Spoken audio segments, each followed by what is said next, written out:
Bonjour, alors aujourd'hui, je vous présente une personne absolument extraordinaire. C'est un ancien pro de rugby, il est en club professionnel et après avoir fait une école d'ingénieur où il s'est rendu compte de l'importance de l'e-commerce, il crée sa startup qui s'appelle Spicy. Dès la première année, il génère 6,4 millions de revenus et il fait ça 2 ans d'affilée avant de lancer son incubateur où aujourd'hui il a plus de 7000 personnes qui sont passées dans son incubateur. Il est arrivé à 11 millions d'euros. Une fois arrivé à 11 millions d'euros, il a eu quelques petits soucis avec la caisse des dépôts, ce qui fait qu'il a tout arrêté du jour au lendemain. Il va nous en dire plus aujourd'hui. J'accueille Monsieur Gérald Defort. Gérald, bienvenue. Salut Gaël, comment vas-tu? Ça va très très bien.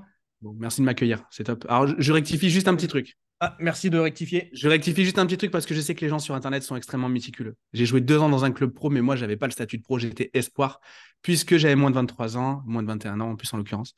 Et donc voilà, donc, j'étais dans un club pro, mais je m'entraînais avec les pros tous les jours, mais j'étais pas pro. Donc voilà, je rectifie juste ça pour qu'on soit sur de bonnes bases. Mais en tout cas, top la présentation, merci beaucoup. Bah, avec joie, ça me fait énormément plaisir. Et puis, on parlait juste avant voilà, de tous ces up and down que tu as été amené à vivre. Et Club Pro, ok. Et donc, quel a été, parce qu'on commençons déjà par l'aspect du rugby, avant de rentrer dans la partie business, qu'est-ce que ces années en pro enfin, en espoir, Ouais. t'ont appris ou travailler avec les pros, quoi, au contact de ces pros? Ouais, alors déjà, j'ai compris que les gens, ils n'étaient pas du tout égaux. Le concept d'égalité, c'est peut-être vrai en termes de droit, et c'est très bien en termes de droit, mais en termes de nature, c'est pas du tout le cas.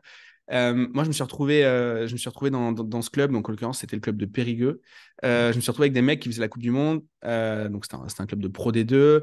Je me suis retrouvé avec des gars qui étaient des anciens du club et qui, au final, par leur détermination, ils avaient réussi à rester et à scaler leur niveau, hein, pour reprendre des termes plutôt web, plutôt digital. Et donc, je me suis rendu compte qu'il y avait des énormes bosseurs. Il y en avait qui avaient un petit peu de génie, et puis que les gens n'étaient pas du tout égaux. Donc c'est surtout ça que j'ai appris. C'est qu'on peut avoir le même entraînement, on peut avoir le même âge, les mêmes mensurations, etc. On n'est pas du tout, du tout, du tout. L'output de tout ça, il n'est pas du tout le même pour tout le monde. Donc c'est ça que j'ai retenu. Et quand tu dis on n'est pas égaux, c'est sur quel un point de vue? Tu as, peut-être un exemple en particulier? Ouais, par exemple, nous, on avait des gars dans l'équipe. Je peux te prendre des gros clichés du rugby. Tu vois, on avait des, Gros des, cliché, des quoi. Géorgiens, des Géorgiens en mode 140 kilos, vraiment des brutes. Une hygiène de vie que franchement je trouvais médiocre. Mais à côté de ça, les mecs étaient des forces de la nature, c'était des vrais athlètes. Et on avait des Fidjiens, par exemple. On avait un Fidjien, en l'occurrence, qui a fait la Coupe du Monde cette année-là. C'était la Coupe du Monde en Nouvelle-Zélande. Et bah, en fait, lui, c'était, lui aussi pareil. Il avait une hygiène de vie qui était bizarre, mais lui, il était hyper athlétique. Il avançait bien. Et on avait un Sudaf, un mec d'Afrique du Sud, qui lui était ultra militaire, etc. Et bah, tu vois, il y avait plein de profils comme ça. Il y avait des énormes branleurs, il y avait des énormes bosseurs, et puis il y avait des gars qui avaient du génie. En l'occurrence, les Français, ce qui est plutôt cool dans le rugby, c'est que on a un peu ce côté génie, ce côté où on trouve des situations un peu dans le jeu, et on est une des rares nations à arriver à faire ça. Et donc ça, c'était plutôt rigolo, mais ouais, on n'est pas égaux. Et quand tu vois des mecs de 140 kilos qui courent aussi vite que moi, et je fais pas 140 kilos, je suis costaud, mais je fais pas 140 kilos, bah tu te dis, bon, ok, la nature, elle fait que elle en a favorisé certains, plus que d'autres. Est-ce que pour toi, est-ce que tu arrives à compenser justement avec le boulot, au-delà de uniquement bah, voilà, Bah, d'avoir moi, entre guillemets, le bon gène du rugby? moi, justement, niveau rugby, les années jeunes, les années où tu es jeune, tu es dans l'école de rugby, puis dans le centre de formation, etc. Moi, j'ai toujours été plutôt instinctif. En fait, je le suis aussi dans le business. Et donc, j'ai jamais eu cette capacité de travail, j'ai jamais appris à travailler. Et ça, c'est bien, mais quand tu arrives justement à des hauts niveaux, que ce soit en fédéral ou en Pro D2, j'ai pas connu au-dessus, ben, ça suffit pas. Parce qu'il faut être instinctif, donc il faut avoir ce petit côté un peu génie, il faut être un énorme bosseur, et quand tu sais pas le faire, bah, c'est compliqué. C'est un peu, tu vois, on le voit pour des gamins à l'école, des gamins qui ont du talent au départ et qui, au final, quand ça se complexifie, quand ça devient de plus en plus dur, bah, ils commencent à être un peu à la ramasse. Et en fait, ils ont une courbe de ramassage qui est bien plus haute que les autres parce qu'en fait, ils n'ont jamais appris à bosser. Donc, ils n'ont pas ce skill-là du travail. Bah, le rugby, moi, j'ai découvert un petit peu ça. Donc, en gros, jusqu'à 20 piges, j'étais le branleur qui comprend bien comment ça marche et qui s'en sort bien. Et après, quand tu commences à tomber contre des frigos américains ou des pitbulls enragés, bon, ben là, c'est plus compliqué. Le génie, ça suffit pas. Il faut aussi du travail, quoi. Donc c'est vraiment un mix, c'est une partie génie et venir compléter ce génie avec justement du travail derrière, quoi. Exactement. Ouais, là, tu vois, en ce moment, j'ai repris un autre sport qui a absolument rien à voir depuis un an. Je fais du MMA. Excellent, Et du coup, j'ai aucun génie dans le MMA. Mais par d'accord. contre, je bosse comme un âne. Je bosse comme un âne et je m'entraîne 7 fois par semaine en tout avec la prépa et tout sur 6 jours. Cette fois, Donc ah en fait, oui. je peux pas en faire plus. Ça, plus la boîte, je peux en faire plus. Et donc du coup, là, j'ai compris ce truc-là. Tu vois, j'ai appris de ce manque de boulot et dès le départ, Mhm. parce que vraiment, j'ai vraiment aucun génie. Tu vois. En plus, quand tu joues au rugby, tu as l'impression que tu es fort. Et en fait, tu te rends compte que tu prends mal les coups. Enfin, il y a plein de choses qui. Quand tu démarres les sports de combat, tu te rends compte que le rugby, ça t'a pas aidé. Au contraire, c'était un peu désorganisé. Et donc, voilà. Donc, j'ai appris de ça. Donc, maintenant, je suis devenu un petit peu plus bosseur. D'accord, ouais, parce qu'au rugby, c'est ouais, quand tu te prends une patate dans la tête, c'est bah, tu as eu de la chance. Je vais le nez avant, sinon tu m'aurais mis une droite dans la tête, quoi.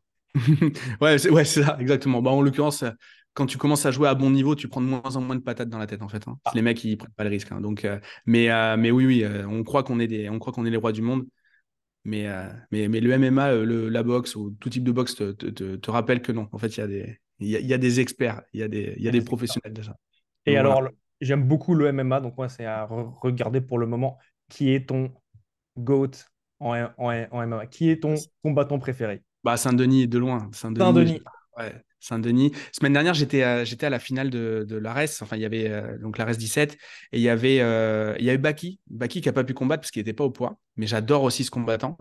Donc voilà, après, en termes de marketing, Doumbé est un monstre. Donc voilà, mais sinon, Saint-Denis, j'adore. Saint-Denis, en Oh, plus, Sud-Ouest, et je le reçois bientôt sur le podcast normalement. Donc ça, c'est excellent, plutôt cool. excellent, Voilà. excellent. Ouais, je suis un gros fan de MMA aussi. Mais va-t-il chercher la ceinture face Bah, à face aux Russes tchétchènes?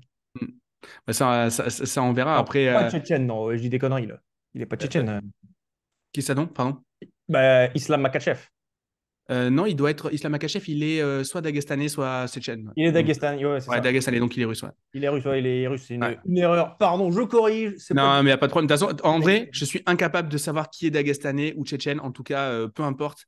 Dans tous les cas, si tu vois un des deux drapeaux sur le bord de la cage, tu sais que ça va être un gros combat. Quoi. Donc, Ouais, tu sais que ça va être chaud, ouais, c'est ça, ouais. Mais ouais, mais ils sont quand même chauds avec Habib qui a commencé et maintenant avec Islam qui suit. C'est une mm, grosse domination de la division, là. exactement. Donc, Donc, ouais, non, passionnant le MMA. Il y a une grosse hype en plus en ce moment. En termes de marketing, on a plein de trucs à apprendre. Et donc, je trouve ça vraiment, vraiment top. Ouais. ah, c'est clair, c'est bon, c'est bon. Excellent, ouais. Et du coup, comment est-ce que bah, voilà, ce que tu as pu apprendre aussi bien au rugby qu'aujourd'hui au MMA, en fait, le rugby, c'était vraiment basé sur ton intuition. Le MMA, en fait, tu as appris un truc qui manquait juste avant, tu l'as mis dedans. Comment est-ce que tu es amené justement bah, à l'utiliser et puis à le magnifier, je dirais, au quotidien, notamment dans ton business à l'heure actuelle? Ouais. Bah, tu vois, j'ai un exemple concret. Tu vois, les lancements marketing, Ouais. je les prépare pas spécialement bien parce que, enfin, comment dire, je ne les conçois pas d'une manière très stricte, plutôt. C'est plutôt ça qu'il faudrait que je dise. Parce qu'en fait, je suis assez instinctif parce que je me débrouille bien. Par contre, vu que j'organise un mastermind, il y a des rencontres physiques. Et rencontres physiques, moi, l'événementiel, je n'en ai jamais fait. Quand même moi, je pars en vacances, je me débrouille pour que ce soit l'assistante qui me réserve tout.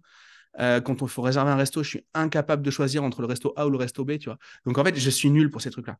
Bah, là, par contre, on a du coup une phase de conception. On a un playbook, on a un process de 78 lignes. On les a comptés l'autre jour pour rigoler. Et extrêmement précis. Mais pour le coup, tout est millimétré. On a un Notion ultra millimétré. Et donc là-dessus, je suis vachement plus dans la rigueur du process. Alors qu'il y a des choses plus instinctives, comme par exemple le lancement marketing, où là, bah, en fait, je laisse aller un peu le génie créatif parce que bah, j'ai du feeling, je sais ce qui marche, je sais ce qui marche pas. Et du coup, c'est vachement plus. J'ai eu un vrai enjeu au moment où j'ai dû enseigner le marketing, bah, du coup, de structurer ma pensée. Mhm. Parce que ce que je fais instinctivement, bah, quand tu dois le raconter à quelqu'un qui doit le comprendre, tu dois passer à travers ses croyances, tu dois lui montrer des exemples, tu dois, euh, tu dois l'inspirer sans le saouler. Enfin, bon, ouais, il y a plein d'enjeux dans la pédagogie. Bah, quand tu le fais de manière instinctive, tu as un enjeu supplémentaire, quoi. C'est qu'il va falloir vulgariser, déjà comprendre ce que tu fais. Donc voilà. Donc, je ne sais pas si ça répond exactement à ta question, mais en tout cas, c'est ce qui me venait. Alors, ce qui est cool, c'est en fait ce que j'entends et on fonctionne de manière assez similaire, c'est qu'on peut avoir de l'instinct, mais ensuite, c'est comment venir mettre de la structure. Comment Exactement. faire pour que la personne en face de toi le comprenne et surtout qu'elle puisse l'appliquer pour avoir les résultats. Par rapport à ça, tu vois, il y a un concept de business qui s'appelle le moins égale plus. Je sais pas si tu connais. Non, je connais pas. C'est que, en gros, chaque expertise ou chaque sujet de business, tu dois les voir sous trois. Tu dois avoir trois niveaux de conversation. Ok, Tu dois discuter avec des gens qui sont plus que toi, plus avancés que toi. ouais, Donc, le principe de mentor, de coach, etc. Tu dois discuter de ça avec des gens qui sont égaux, qui vivent les mêmes choses que toi, avec qui qui tu vas coopère, pouvoir ouais. parler de tes galères. Et tu dois parler avec quelqu'un de moins avancé, ce qui t'oblige en fait à structurer ta pensée. Et en fait, tu vois que quand tu vois, bah, quand moi j'étais au rugby, pour gagner un peu plus d'argent, j'entraînais les gamins. Et j'ai passé un diplôme d'entraîneur et tout, en même temps que le truc du rugby. Et tu vois que quand tu expliques en fait le geste de la passe, que toi, t'en fais 2 à 300 tous les jours. D'accord. Et quand tu expliques ça à un gamin de 8 ans, en l'expliquant qu'il faut bien finir le geste, etc. Mais ça t'oblige à le penser. Et en fait, tu te rends compte que toi, le soir, quand tu t'entraînes toi-même, le truc que tu as expliqué au gamin, tu te l'appliques à toi parce que tu l'as décortiqué et en fait, tu t'améliores. Ce qui est complètement Ouais. ouf. Tu parles à un gamin qui a potentiellement aucun, enfin, qui a aucun background de rugby, peut-être même pas de potentiel, mais juste le fait de lui expliquer, toi, ça te met sur une estrade, etc. Donc, le plus égal et moins, tu vois, les trois perspectives. Alors, je suis tellement heureux que tu dises ça. Moi, ça fait des années que je parle de ça en disant moi, ce que j'appelle la règle des 33%, c'est tu passes un tiers de ton temps avec des personnes supérieures avec lesquelles apprendre, des personnes au même niveau et des personnes inférieures. Et moi, ça me fout hors de moi quand j'entends des gens qui snobent. Non, mais moi, si je ne suis le plus intelligent dans la pièce, je pense, je Yes, ouais, suis. exactement. C'est pas Mm. la bonne pièce. Pour moi, les gars qui disent ça, ils se disent, OK, mais en fait, il n'y a pas que ça, en fait. Et en fait, ils ne se rendent pas compte que quand tu es dans une pièce où tu es le moins intelligent, en fait, ce qui va se passer, c'est que tu vas te dire, tu vas te croire que tu n'es pas suffisamment bon par rapport aux autres et tu vas te comparer. En fait, ça te permet de développer ton syndrome de l'imposteur. Et pour moi, c'est une connerie énorme, tu vois. Alors que dès que tu te mets dans des personnes au même niveau que toi, bah, vous allez avoir des échanges de pair à pair. Donc, ça vous permet d'avancer, entre guillemets, dans vos galères, dans vos objectifs, etc., parce que vous comprenez. Mais l'importance de venir enseigner, éduquer d'autres personnes, ça te permet justement de comprendre à un autre niveau et surtout, en fait, toi, de passer un cap. Et les gens, malheureusement, ils ne comprennent pas tout ça. Exactement. Bah, là-dessus, bah, tu vois, on n'en avait jamais parlé, on est purement alignés, quoi. Ah, c'est clair, et c'est absolument fantastique, ouais. Et c'est tellement, tellement important. Et en plus, tu vois, tu as aussi cet aspect de tu donnes à quelqu'un d'autre et lui, tu vois, tu le tires, tu lui permets de. Ouais, Moi, j'aime bien dire s'élever, parce que je trouve qu'on élève des entrepreneurs, dans le sens où on les fait grandir. Pas. clairement. Donc, ça, c'est bien, bien cool. Et tu me parlais, donc, avant de démarrer le podcast, de ton aventure, je dirais, entrepreneuriale, où tu passes voilà, d'une très belle start-up, Spicy, 6 millions, plus de 6 millions d'euros la première année, tu refais ça une deuxième année. Ensuite, tu lances ton incubateur dans ton organisme de formation, qui était au CPF, c'est ça? Enfin, Ouais, exactement. Ouais. au CPF. Et là, tu as 11 millions d'euros de chiffre d'affaires, et boum, du jour au lendemain, Bah, la du jour au caisse des lendemain. dépôts disent bon, on va faire un petit contrôle, donc on va friser, on va geler vos comptes. Hmm. Ah, mais il se passe quoi à ce moment-là? Ouais, bah, en fait, déjà, tu le résumes très bien. En gros, donc, ouais, on a un organisme de formation. On passe par le CPF parce que on le sait, quand on monte sa boîte, on a besoin d'être aidé. Ouais, Pour le coup, il y a un truc qui est pas trop con en France, c'est le fait justement d'être aidé sur des choses importantes. Tu vois, là-dessus, c'est absolument génial. Et notamment, on est aidé à faire de l'aide à la création et la reprise d'entreprise, l'ACRE. Et le CPF, on le sait tous, ça a été le lieu d'énormes escroqueries ces dernières années. ouais, On l'a tous vu, etc. Mais ça ne veut pas dire que c'est pas parce qu'il y a eu des escrocs que tout le monde est escroc.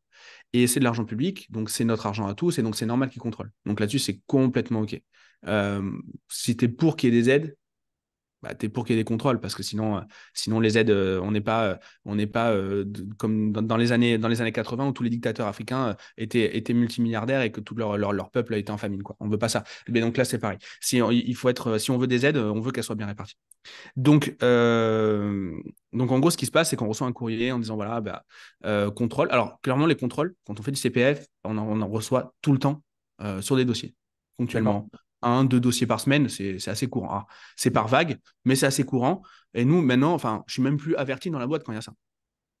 Aujourd'hui, D'accord, il y a un ok. process. Ouais, il y a un process. En plus, on a développé une techno qui nous aide à répondre plus vite, à récolter toutes les preuves, etc. Et en gros, ce que le CPF veut, donc le CPF via la Caisse des dépôts, puisque la Caisse des dépôts, c'est un peu le banquier du CPF, le comptable, le banquier, on a compris. Et ce qu'ils veulent, c'est être sûr en fait que les gens aient fait la formation. qu'il soit pas Mhm. venu d'un truc bidon. Bon, en Ouais. l'occurrence, nous, c'est plutôt facile puisque là-dessus, nous, on fait des coachings. Donc, en fait, on a des gens en Zoom, tous les Zooms sont enregistrés, enfin voilà. Et en fait, là, on a eu un contrôle, mais ce contrôle-là, donc c'était en septembre, ce contrôle-là, il était un peu plus costaud puisqu'il nous demande sur 120 dossiers. Ah oui, d'accord. 120 dossiers tout rond. Tu vois. Et à plusieurs époques, normalement, c'est des dossiers contrôle quota sur les dossiers qui viennent de sortir. Là, on voit qu'il y a plusieurs périodes dans l'année. Des vieux dossiers, des dossiers moyennement récents et des dossiers ultra récents.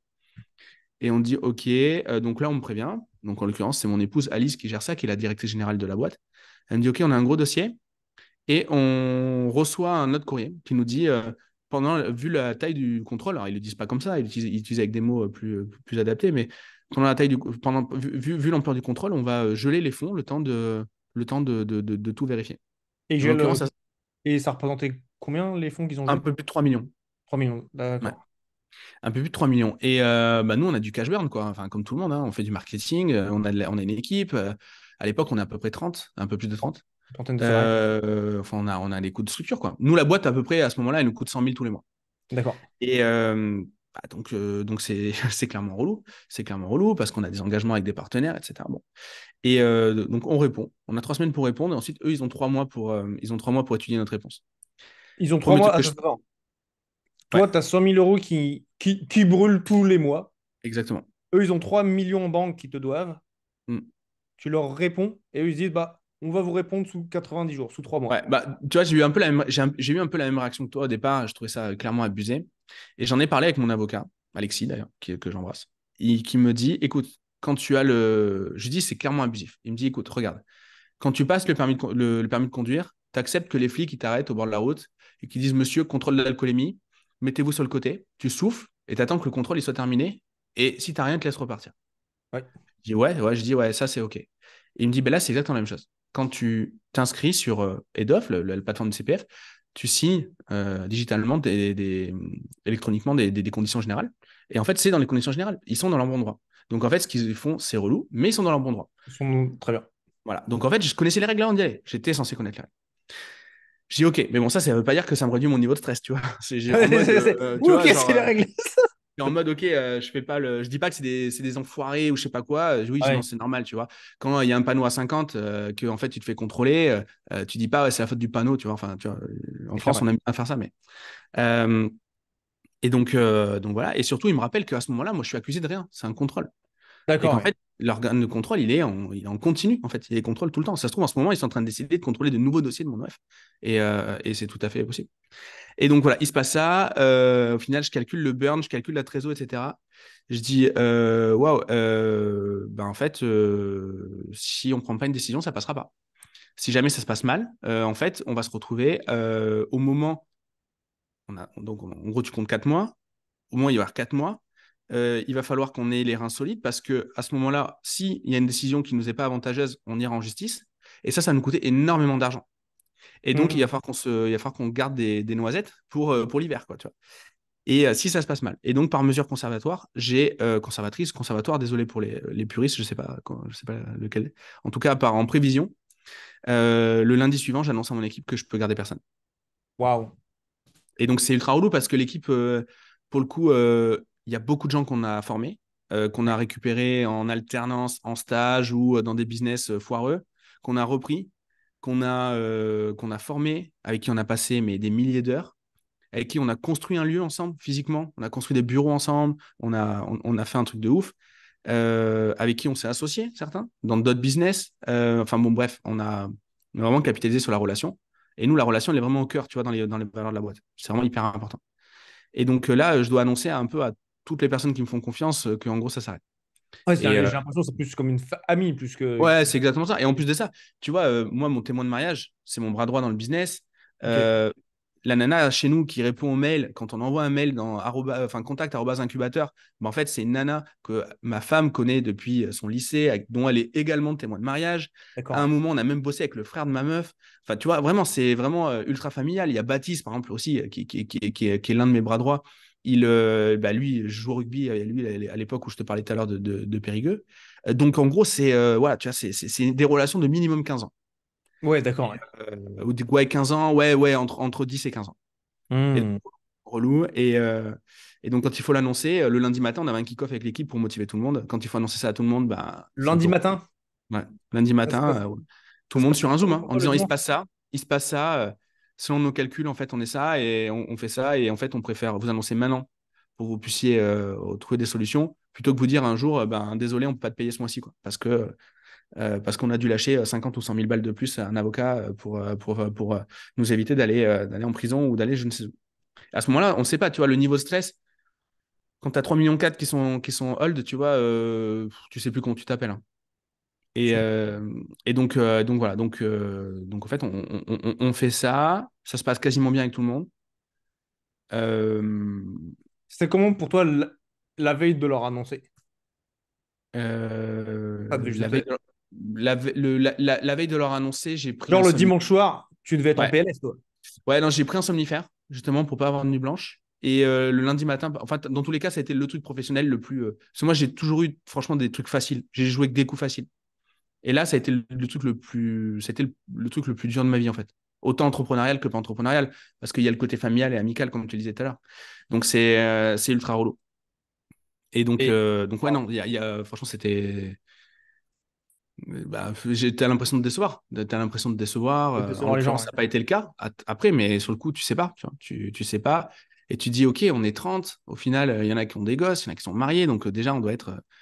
D'avoir une cinquantaine, soixantaine de personnes impliquées, en fait, sur les Derrière, ouais. conjoints, les gamins, il y a les baraques à payer, il y a les trucs, enfin, la vie normale, quoi, la vie d'adulte, quoi. Ouais. Donc voilà, donc est-ce qu'on aurait pu, la question que je me pose, c'est est-ce que j'aurais pu anticiper ça? C'est un peu comme ça que Alice, ma femme, l'a un peu pris le truc, c'est en gros, on aurait dû l'anticiper. Et je dis, en fait, là-dessus, j'ai été très clair, je pense que là-dessus, j'ai pas perdu de sang-froid. Je dis, on le savait. On le savait, tu fais un organisme de formation, tu acceptes de prendre un contrôle de la Caisse des dépôts, c'est eux qui te payent. Ouais. T'embauches quelqu'un, tu acceptes de prendre un prud'homme. Je veux dire, tu te bats comme un débile dans la rue, tu acceptes de te faire ouvrir l'arcade. Tu gagnes pas à chaque fois. C'est quand tu veux la pluie, n'aie pas peur de la boue, quoi. Ça, Et c'est très beau. Ça, c'est très, très beau. Là, c'est poétique, hein. ouais, je sais pas, c'est poétique, mais en tout cas, tu vois, là-dessus, ouais, ça fait partie du cahier des charges. Et en fait, c'était tellement beau. En gros, on va pas se mentir, on gagnait de l'argent facilement. On avait trouvé un système qui fonctionnait super bien. Ouais. Et en fait, tu oublies en fait, toutes les contraintes. Tu oublies les contraintes. Et tu achètes des NFT bidons, ben, peut-être qu'un jour, tu vas te faire scam ton wallet, tu vois, j'ai envie de dire. Et ça arrive. Tu peux pas gagner à tous les coups. Enfin bref. Et Ouais. donc là-dessus, moi, j'étais assez clair. Et Et c'est souvent donc, les personnes ne pensent pas à ça. ouais. On Et c'est pense à ton au, ça. Ah, on pense au- tu vois que le gain. on voit que le gain, on voit pas tout l'aspect bah, un peu pourri. Et j'en parlais récemment, tu connais peut-être, ça s'appelle l'effet de Dunning-Kruger. Ouais, Tu vois ce que c'est? Avec la courbe. exactement. Comme ça, Ouais. c'est l'effet du syndrome de l'objet brillant. Mm. En fait, ce qui se passe, c'est que quand on commence, on n'a pas d'informations et on est hypé à fond, on en kiffe, on dit ah, ça va être trop bien, ça va être trop facile. Mais dès que comme on dit en anglais, shit hit the fan, dès que tu commences vraiment à voir les problèmes, et bah là, tu vois, tu te rends compte de la réalité de la situation. Et ce que j'aime beaucoup dans ce que tu partages là, c'est que tu parles des engagements, tu parles du bénéfice, mais tu parles aussi de l'autre côté. Donc, bah oui, tu fais du CPF, tu as la caisse des dépôts de l'autre côté. Tu prends ton permis de conduire, il faut que tu sois OK de le présenter, ça fait partie du jeu. Il n'y a pas que des upsides dans Mm. le game. Exactement. Mais c'est dans tous les pans de la vie, hein. Mais ça, on a tendance à l'oublier. Tendance à l'oublier. Donc c'est cool, ça nous fallait de l'avant aussi. Sinon, on est immobile, on est immobile. Donc il y a aussi un côté qui nous arrange. Mais bon, dans ce cas-là, c'est un peu le truc qui me déculpabilise un petit peu à ce moment-là, c'est que je me dis, OK, dans tous les cas, on a fait ce qu'il fallait et ça faisait partie du cahier des charges. C'est juste qu'on l'avait oublié et que voilà. Mais en tout cas, on n'a pas fait les funambules à faire des trucs Ouais. chelous. Tu vois, nous, on n'est pas à Dubaï, hein. Je veux dire, si tu cherches un peu, tu as l'adresse de chez moi, hein. Si tu cherches dans mes mentions légales à droite à gauche, je suis en France, tu vois, la rivière qui passe, je suis à côté de Saint-Émilion. Voilà, je me cache pas dans une tour à Dubaï ou je sais pas où à Bali, tu vois. Donc, Ah bah, j'ai vécu à Bali, je me cachais pas à Bali, hein. bah, tu vois, non, mais moi j'adore Bali aussi et j'y vais chaque année, mais voilà, mais t'as compris l'idée, quoi. Ouais, je comprends, Et, je comprends. donc voilà, donc ça se passe, on répond aux attentes de la Caisse des dépôts, on mobilise 4 personnes à temps plein, on fait les ruptures conventionnelles comme il faut. On a un fichier client parce qu'à ce moment-là, on a des clients en consulting. Bah, du coup, le fichier client, on le partage à différents collaborateurs en disant, mais monte ta boîte, ce client-là, tu le suis depuis plusieurs mois. bah, continue à l'accompagner, monte ta boîte. Tu vois, c'est à ce moment-là que Maxence, par exemple, qui aujourd'hui fait partie de mon mastermind, bah, Maxence, on l'a connu, il était à l'école, on l'a embauché, on l'a formé, c'est Baptiste qui l'a formé. Il s'est mis en freelance, on était son premier client. Ensuite, on Cool. l'a repris en consultant. Il a accompagné nos clients en sous-traitance. Et après, on lui a dit, ben, pars avec les clients, tu vois, c'est le meilleur moyen.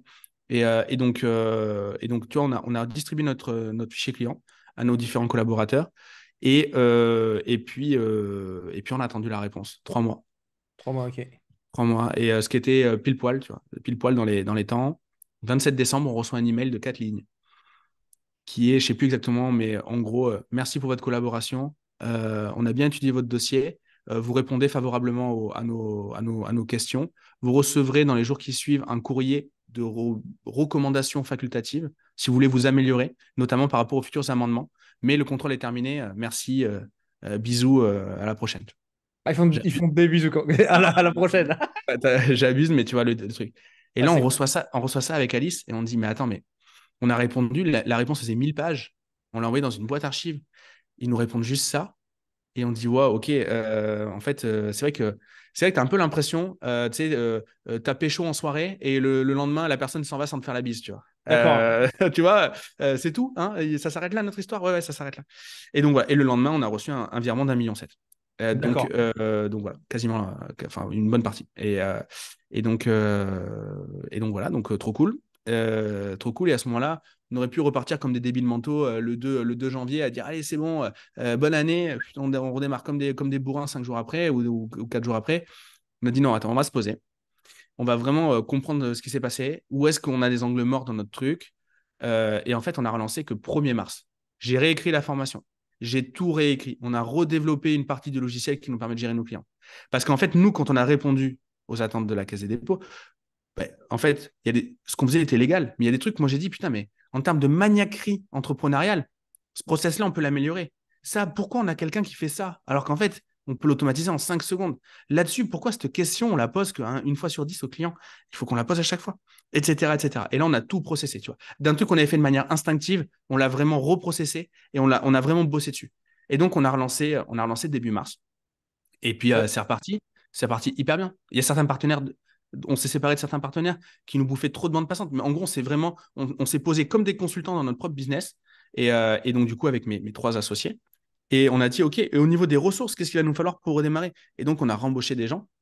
Donc, en fait, clairement, on a trouvé des solutions. Et puis, ça a permis de vivre pour la première fois de ma vie un gros stress. Et c'était le premier. Et était pas petit, quoi. Enfin, c'était un stress à 3,4 millions, quoi. Un SaaS à 3 millions, ce qui se finit bien. Ouais, ça se finit trop bien. Et en plus de ça, maintenant, je suis ultra serein sur les contrôles. Ils ont audité 120 clients. Ils m'ont dit que c'était OK. Aujourd'hui, je fais la même chose en mieux. Ils vont pas venir me dire que ce que je fais, c'est pas bon. Ouais, donc en gros, ça t'a permis et tu as vraiment J'ai de réussi à, jurisprudence. à transformer, bah voilà, comme dit des amis du Congrès des infopreneurs, transformer un pépin en pépite. Ah, c'est joli ça aussi. C'est alors que je dis, c'était de Peggy du Congrès qui avait créé ça. Je la connais pas, mais on la salue, on la remercie Et pour bon, sa confiance. Peggy, si Voilà. tu nous écoutes, on fait petite dédicace à toi. Bravo Peggy. Et oui, tu vois, donc passer les pépins en pépites. Et j'allais te demander justement, mais tu as déjà commencé à y répondre.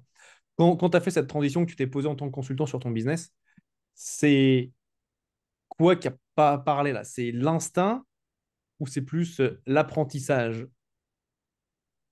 Euh, Bonne question. Je l'ai vraiment audité d'une manière froide et presque méchante, le truc, tu vois. J'ai vraiment fait le mauvais flic.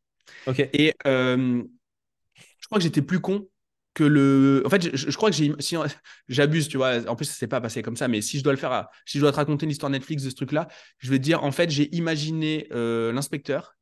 Je me suis dit, OK, il est con à 5 sur 10. Je vais me mettre à 9 sur 10. Je vais être encore plus con que le plus con que je puisse imaginer, inspecteur. Et je vais regarder partout, partout, partout, partout. Et dès qu'il y a un truc qu'on comprend pas, qui est pas limpide, ben en fait, c'est que c'est pas bon. Ah ouais.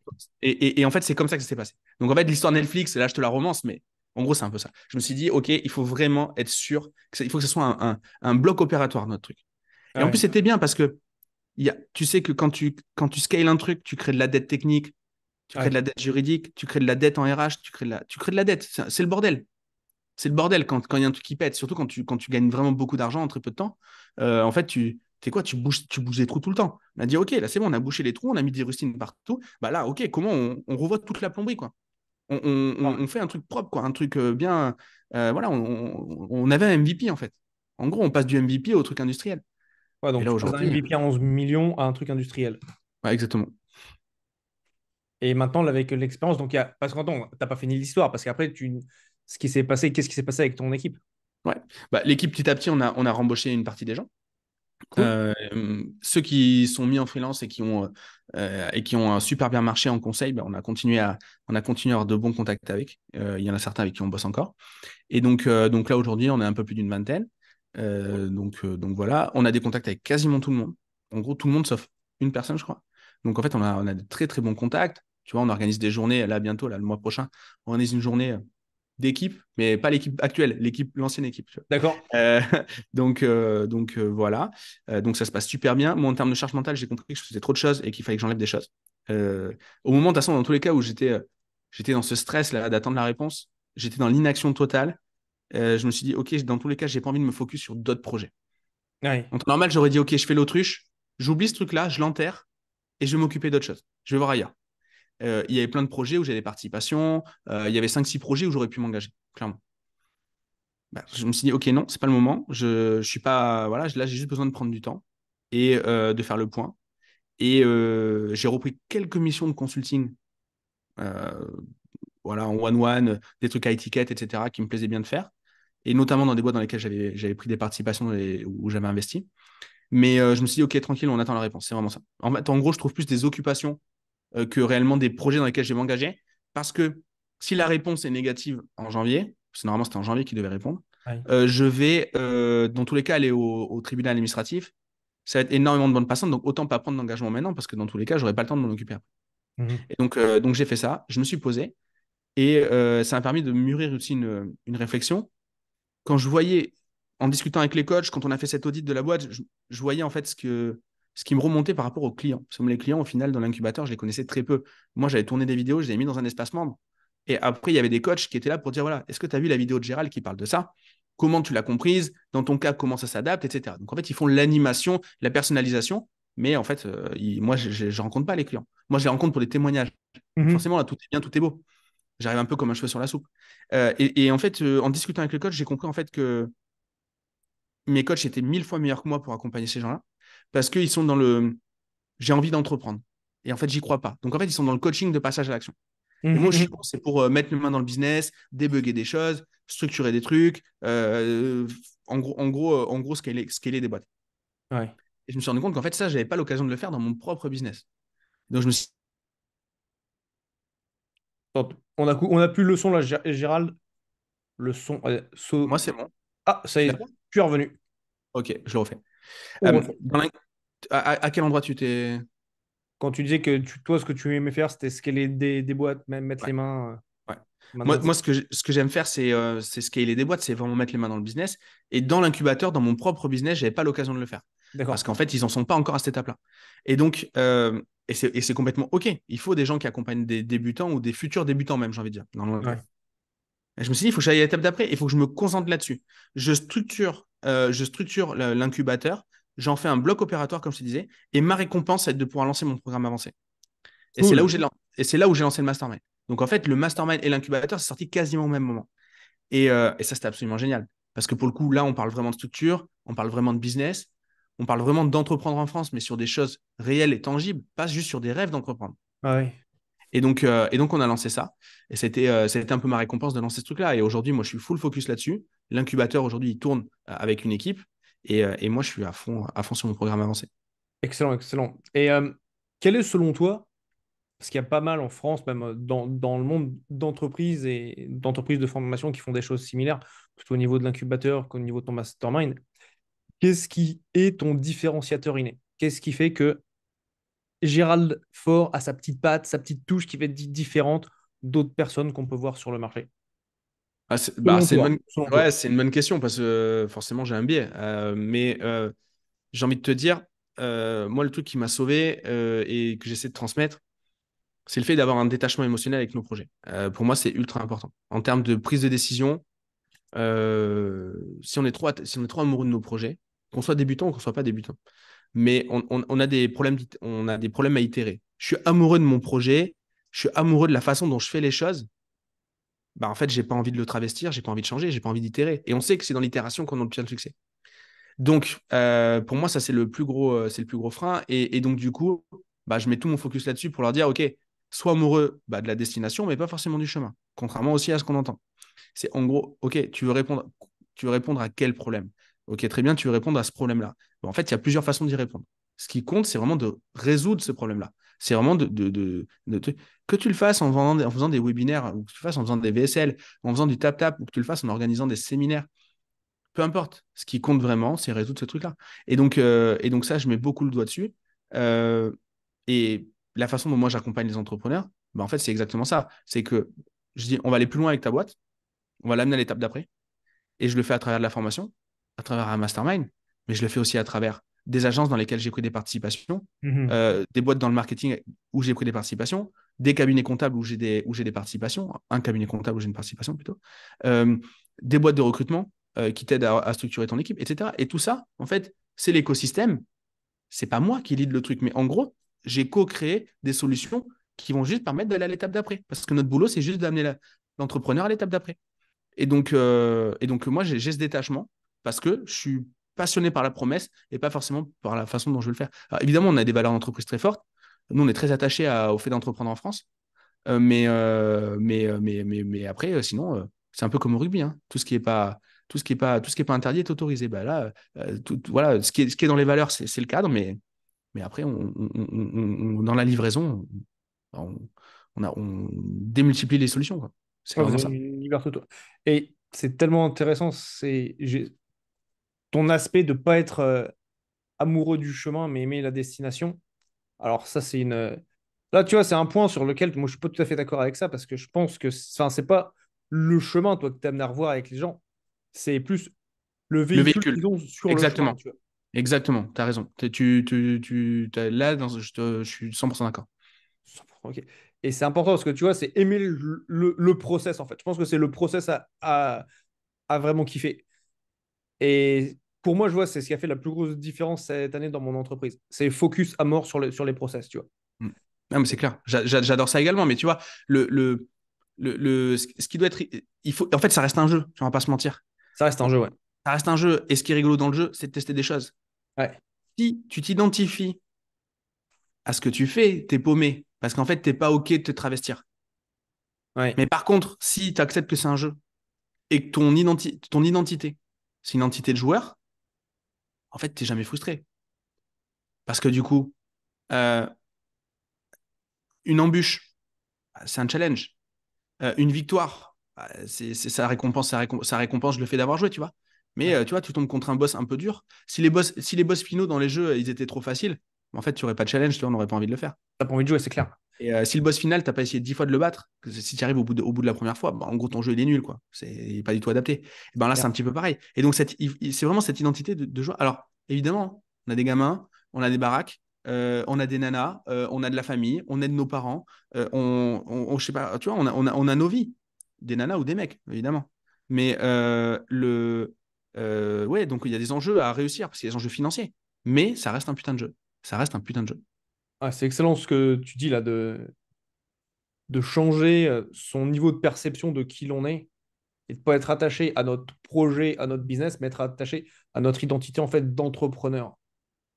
Et très souvent, tu demandes aux gens, c'est quoi ta vision? Ils vont pas parler de leur vision perso, ils vont parler de la vision de leur boîte à terme. Ouais, intéressant. Et c'est quoi ta vision de perso, toi, du coup? Moi, je veux créer une dynastie. Moi, je veux Hmm. créer, moi, je veux créer une dynastie. Et une dynastie, elle va se reposer sur plusieurs choses. Une dynastie, c'est un lieu, c'est un niveau de spiritualité. Alors, moi, je suis catho, pratiquant, bien pratiquant. Je déteste quand on dit qu'on est catho pratiquant, mais en l'occurrence, il y a beaucoup de gens qui se disent catho et c'est pas les cathos du dimanche. Euh, donc, non, je suis catho, j'essaie d'être rigoureux par rapport à ça. Je suis papa, je lève mes gamins dans la tradition. Tout ça, pour moi, c'est les bases c'est les bases d'une dynastie. Et je pense qu'il faut une dynastie, c'est aussi une méthode, c'est aussi un savoir-faire, etc. Et, euh, et donc moi, c'est ça le but. Mais la boîte, elle est au service de ça. Mhm. intéressant de mettre la boîte au service de ton projet personnel, à la place de l'inverse, tu vois. Et tu vois, si tu me demandes, admettons, c'est quoi mon idée de la boîte, c'est quoi ma projection de la boîte, bah, aujourd'hui, on accompagne des gens, on y passe beaucoup de temps. Si on veut x10 la boîte, on ne pourra pas x10 le temps. Aujourd'hui, on ne peut pas le faire. C'est pas possible. Donc, qu'est-ce qu'on pourra faire? Et c'est l'objectif final. On deviendra un putain de fonds d'investissement qui investira dans le marketing de nos clients. Aujourd'hui, on les D'accord. conseille. On les conseille. En plus, on travaille avec des agences. On est partenaire d'agences. On a cofondé des agences. On peut labelliser des prestataires de qualité, mais Excellent. il faut mettre de l'essence dans le moteur. Et donc, demain, si on veut 10x la boîte, ça passera par le fait de déployer du capital dans le marketing de nos clients. Tu vois, ça a toujours été une de mes questions, réflexions, de dire, OK, qu'est-ce qui fait qu'à l'heure actuelle, enfin moi, j'en ai jamais vu, toi, tu en as peut-être déjà vu, mais que ça n'existe pas, tu vois, comme levier d'investissement des business type publicitaire, tu vois, où on dit, bah, Exactement. OK, cette Il faut boîte-là, titiller, c'est clair. Exactement. elle a un ROS de 5, tu sais que quand tu mets 1000, ils vont en sortir 5, tu as mis 1000, on te donne 1005 ou 2000, tu vois. Exactement, mais on a le même constat. On a le même constat, l'idée elle vient de là. Et la façon dont je vais le réaliser, c'est que je vais avoir des gens qui me font confiance et qui me confient de l'argent dans un fonds, et d'autres Ouais. qui vont peut-être avoir la possibilité d'investir sur des tickets voilà, par exemple, je sais pas, tu veux des business, je dis n'importe quoi, en ce moment c'est la mode du RSE, etc. Ben, tu veux un business RSE, ok, très bien. Tu veux un business dans l'e-commerce, très bien. Tu as des opportunités en e-commerce et tu mets le ticket sur tu mets des tickets sur les business qui t'intéressent. Ou alors, bah, dans ce cas-là, tu t'achètes un rendement, donc plus en mode fonds. Ouais. Et nous, on s'occupe de scorer des risques et de trouver des opportunités. Mais c'est comme ça que je le vois. Et ça, dans 5 ans, c'est sûr que ça sera en place. Je sais pas comment, mais c'est sûr que ça sera en place. Et ça servira la dynastie. D'accord, ouais. Excellent. Donc, c'est vraiment une vision qui est méta et qui ensuite est exécutée d'un point de vue business, comme ce que tu viens de nous l'expliquer là. Excellent. Excellent, excellent. Merci Merci. beaucoup, Gérald, pour tout ça. J'ai une tradition dans ce podcast, je demande tout le temps, qui aimerais-tu voir dans ce podcast? Peut-être que tu as quelqu'un que tu peux recommander ou quelqu'un que tu as en tête. Ouais, Qui va... il faut que je recommande mes potes, sinon on va faire la gueule. Est-ce que tu as déjà eu Jérémy Coleman? Non. Bah, Jérémy, si tu veux, je peux te mettre en relation. Je peux m'en occuper direct dès qu'on raccroche. Ah bah ça, ce sera avec grand Jérémy plaisir. serait trop cool. Il est bon en plus dans l'exercice. Il a plein de trucs à raconter. C'est un vrai théoricien du marketing. Ouais, Il passe des centaines d'heures à faire de la curation de contenu. D'ailleurs, des fois, je lui dis, lâche un peu, t'en fais trop. Non, il est très fort. Moi, je le vois au quotidien parce il est membre de mon mastermind. excellent. Et il est très fort. Et après, tu as Mehmet aussi, qui est son acolyte, qui fait de la PNL et qui a une belle histoire. Une belle histoire. Il a été manager dans des grandes boîtes et il s'est rendu compte que ça lui allait pas. Et du coup, il a monté un business de PNL qui est hyper intéressant. Énorme. Euh, voilà, ça, c'est des profils intéressants. Ouais, ça me motive bien de les avoir sur le podcast et puis de pouvoir continuer à partager voilà, ce différenciateur inné Trop des bien. différents entrepreneurs. Je m'occupe de la mise en relation. Et ben merci beaucoup. As-tu un mot de la fin que tu Bah souhaites non, mais passer? merci pour tes questions. Il y a plein de questions qu'on n'avait jamais posées, donc c'était cool. On a passé du temps sur. J'aime bien quand on ouvre le capot et dans nos métiers, hein, tu le sais aussi bien que moi, on a tendance à dire que ce qui va bien. Ouais, Et en fait, moi je remarque que ça inspire de moins en moins de gens et surtout, ça inspire souvent les gens qui ont le rêve et qui ne voient pas justement. On parlait tout à l'heure de la pluie et de la boue. Si on n'est pas capable de voir aussi les enjeux derrière un truc, je pense qu'on n'est pas fait pour entreprendre. ouais. Et entreprendre, c'est un arbitrage risque-reward. Si on voit que le reward, on n'a pas le risque. C'est essayer de trouver le résultat à une équation en ayant un inconnu. Enfin, c'est impossible, quoi, tu vois. C'est juste pas possible. Donc là, c'est cool, tu vois. Il y a le build in public et il y a le shit in public. Là, c'est ce qu'on a fait. On a expliqué les trucs un peu relous. Dans tous les cas, c'est des trucs qui devaient arriver. Donc, c'est bien d'en parler parce que les gens qui écoutent, ils auront ce même genre de conneries contrôle fiscaux, contrôle URSSAF, contrôle machin. Si vous entreprenez, ça fait partie ça fait partie du cahier des charges, hein. Enfin, ça fait partie du risque. C'est la Et règle du jeu. je pense qu'on doit faire avec, hein. On doit faire avec. Ah, c'est clair et c'est ce que j'ai beaucoup aimé. C'est vraiment ce que j'ai apprécié. C'est la manière candide que tu as de partager ça. Euh, et c'est enfin, vraiment très inspirant parce que c'est vrai, ça change de dire, bah oui, quand j'étais à 11 millions, j'ai changé cette publicité Facebook et d'un coup, tout a explosé. Mm. C'est ça. Ouais, et puis je me suis réveillé et puis en fait j'étais dans un rêve et voilà. C'est accéléré. Exactement. Et donc ouais, non, après il y a des trucs bien qui se passent dans la boîte. Hein. Je veux pas faire pleurer dans les chaumières. Et on est trop content de faire ce qu'on fait. Et depuis, alors, on va terminer sur une bonne note. Je crois que je Ouais, passe ma meilleure année. 2023, c'est ma meilleure année, excellent. autant sur le perso que sur l'entrepreneuriat. Et donc, donc ça, c'est cool. Ah, bah, 2022, c'était la pire. 2023, c'est la mieux. Donc, c'est trop cool. magnifique, ça fait plaisir. Pour les personnes qui veulent te suivre, Gérald, comment entrent-ils en contact avec toi? Ou Ouais, peut-être s'ils sont alors, intéressés par ton incubateur? ouais, alors, déjà avec grand plaisir pour échanger, avoir des feedbacks sur ce qu'on s'est raconté. Moi, j'aime bien, je fais souvent des appels à action pour discuter avec des gens. Ce modèle podcast, c'est vrai qu'on a peu d'interaction. Moi, dans mon podcast, je le demande tout le temps aussi. Moi, sur Instagram, je réponds à tout le monde. Je réponds à tout le monde. Alors, des fois, ça prend un peu de temps. Mais en gros, sous 2 jours, je réponds à tout le monde. Après, LinkedIn, un petit peu. On commence à s'y mettre. On commence à être sérieux là-dessus. Mais Instagram, c'est le mieux. Donc, Gérald Fort, Gerald Faure. Et Nickel. puis, ça sera un plaisir d'échanger. Ça sera dans les show notes en lien, donc allez juste en dessous là. Je ne sais Trop pas bien. pourquoi je montre avec le doigt si vous nous écoutez sur Spotify ou Apple Podcast. Mais si vous êtes sur YouTube, oh, c'est juste en dessous. Trop bien.